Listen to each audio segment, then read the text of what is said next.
So I'm not surprised that I ended up with a career in learning and development. Learning has always been there for me. I've always been a bit of a geek, the person that's always put their hand up at school. But learning on a serious note has really helped me in bits of my life when I felt a little bit lost. When my kids were young, undertaking my master's was a really great way of sort of finding myself again, at a point when I felt like my identity was really defined by that motherhood. Learning for me is all about having experiences, positive or otherwise, and also having the opportunity to reflect on those experiences. As someone who leads with a naturally introverted preference, having the time and space to process and assimilate learning is really important and valuable to me. So acknowledging and supporting different preferences and learning styles in others has made a massive difference in both my professional and personal life, and is something that I hope to continue to apply and share in the future.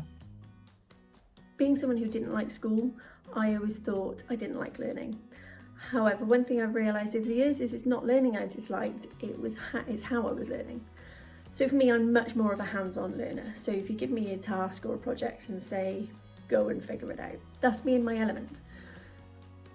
When I think about the things I have learned, many of them self-taught, sometimes it actually blows my mind to think that that's all been done through learning, as someone who didn't like school, for example.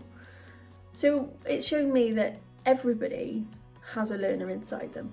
It's just tapping into that learner and figuring out exactly the best way for them to learn. And that's why I love learning and development. So at the moment I'm learning all the time. I'm working within the Learning and Development organisation with Leaderful Action, as you know. I'm also doing my apprenticeship level 3 business admin, and on top of that I'm also doing my maths and English, so that is a lot of learning to be keeping up with. So to keep that more positive, I like to do things that I enjoy, which is creating PowerPoints and Word documents and integrating photos within that, and then therefore that keeps me very motivated and positive within my learning experience. So I think I really fell in love with learning when I realised that it didn't have to be 6 hours sitting down in a classroom, because that really doesn't work for me. When I learned the value of other experiences, so listening to a podcast when I'm out for a walk, or watching a TED talk, reading an article, sitting down and having a chat with someone who knows something that I want to know, or just having a go and then reflecting afterwards and seeing, what I've learned from that.